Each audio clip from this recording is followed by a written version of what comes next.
നാരായണൻകുട്ടിക്ക് സ്നേഹിക്കാൻ അറിയാവുന്ന ഒരു മനസ്സുണ്ട്.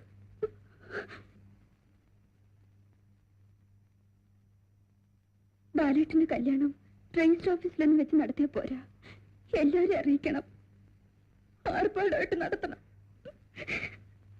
നിനക്കെന്നോട് ദേഷ്യമുണ്ടോ?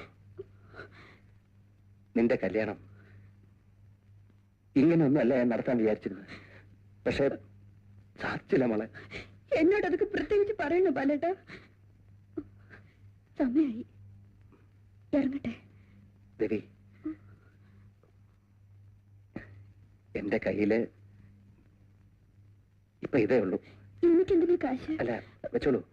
അവിടെ ചെന്നിട്ട് നിനക്കതില് സ്വന്തമായിട്ടുള്ള കാര്യങ്ങളില്ലേ?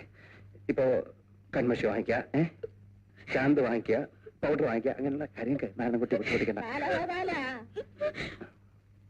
വാ.